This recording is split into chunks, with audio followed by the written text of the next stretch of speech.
Get a look at Dorit Kemsley and Boy George's friendship. There is one adage that is definitely true. A picture is worth 1,000 words, and we found one photo of Dorit Kemsley, Boy George, Paul P.K. Kemsley, and their extended circle of friends that is worth at least that. P.K. shared the throwback photo of his ex-wife, who reportedly filed for divorce earlier this month, and his longtime friend back in September 2024. It also features the Real Housewives of Beverly Hills Kyle Richards and Mauricio Umansky, making it a true time capsule of when it was snapped in August 2016.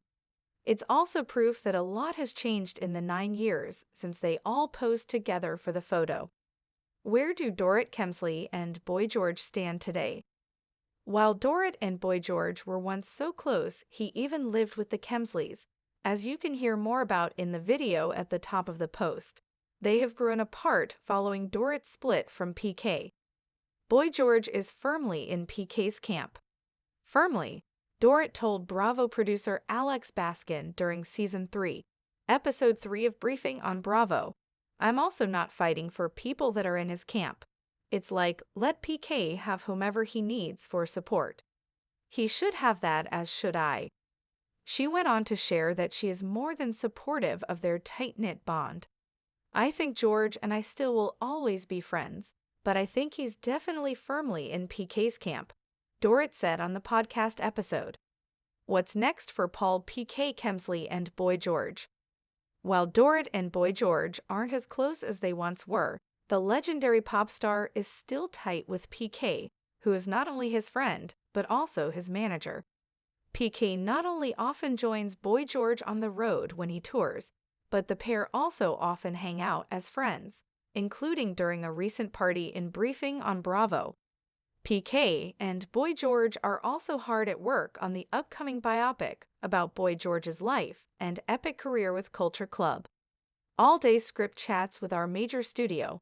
Yup, the movie is coming, and maybe it's time we all learned what the word icon means. PK shared back in February 2025, offering up a small update on the project. Just saying. The story of Dorit and George. In the golden summer of 2016, beneath the glowing Los Angeles sun, a photograph was taken that would come to mean more in retrospect than it did in the moment.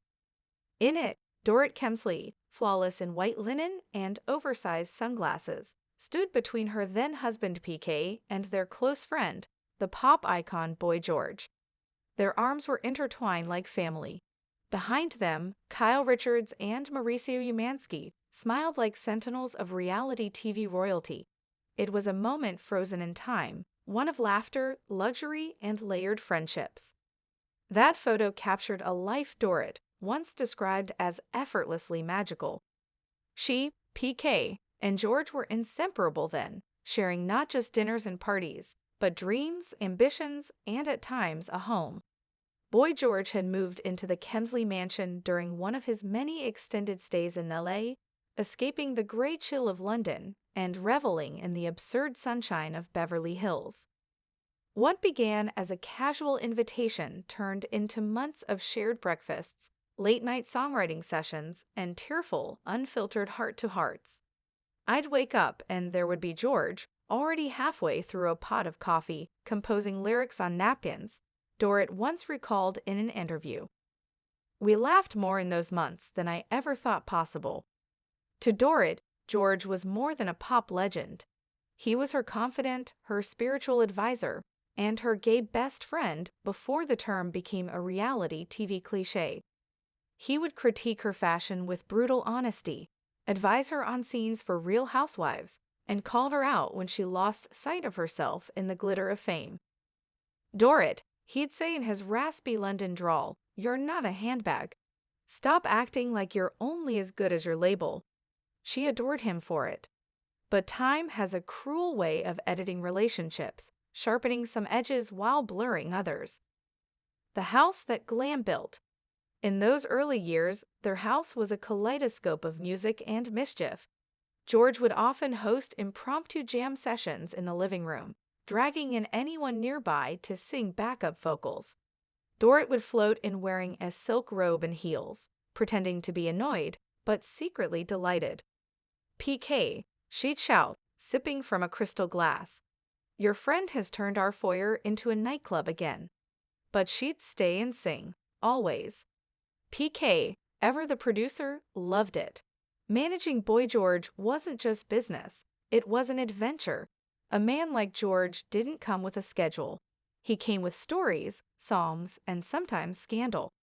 PK thrived in that chaos, the same way he once had in London's nightlife scene decades before. For a while, the trio was untouchable.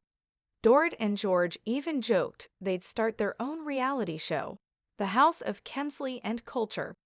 They'd brainstorm taglines over rosé. She's couture, he's culture. Together, they're chaos. But beneath the glamour, cracks began to form. The sound of silence. By 2022, things began to shift. PK's business dealings grew more intense, George's tours more frequent, and Dorit found herself increasingly alone in a house that once felt like a party. Her screen time on rhobh grew, but so did the scrutiny. George, ever intuitive, noticed the tension first. "You're not happy," he told her one evening after a particularly tense dinner.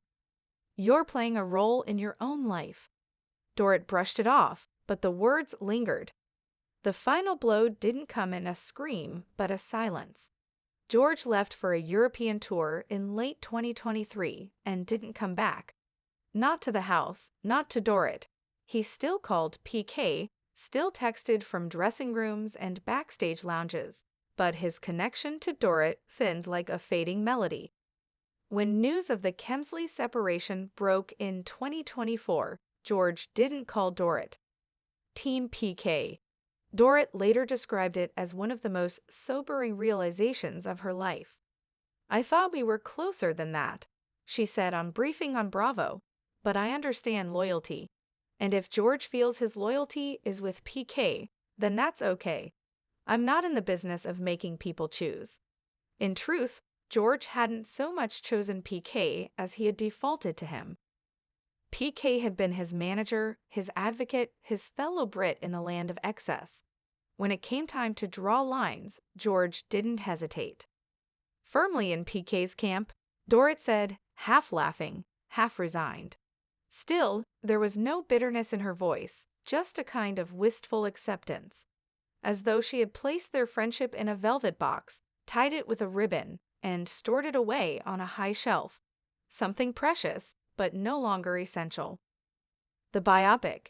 In 2025, PK and George began promoting a long-awaited biopic about Boy George's life, a cinematic retelling of glitter, grit, and glam. Dorit wasn't involved in the project, though she had once joked about playing herself. She was a big part of that era, George told a reporter. But this story's about music, survival, identity, not dinner parties. It stung, more than Dorit cared to admit. She watched from a distance as they posed on red carpets, celebrated production milestones, and laughed like the old days. Only now, she wasn't in the picture, literally or metaphorically. But Dorit had grown. She was no longer the woman who needed validation from fabulous friends.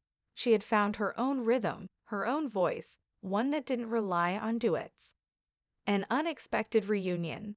In April 2025, they saw each other again, at Kyle Richards' birthday party of all places.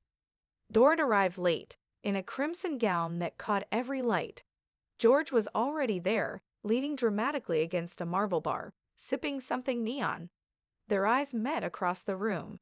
There was no grand confrontation, just a quiet walk, a clink of glasses, and a brief hug. "You look good," George said, eyeing her from beneath his bowler hat. "You too." Still raiding Elton's closet, "I see," Dorit teased. They talked for 10 minutes. About nothing, about everything. "I always thought we'd grow old being ridiculous together," she admitted finally. "We still might," George said, eyes soft. "Just not in the same house." Echoes of laughter. In the months that followed, Dorit and George didn't rekindle their old friendship, but they also didn't avoid each other. They exchanged occasional texts. Dorit sent flowers to his mother. George sent a voice memo on her birthday, singing a half-sincere, half-parody rendition of Happy Birthday in full operatic vibrato. It wasn't the past, but it wasn't nothing. Dorit later reflected, "Some friendships are like songs. You don't stop loving them just because they're no longer on your playlist." And in a way, their story was the perfect chorus, short, brilliant, and unforgettable.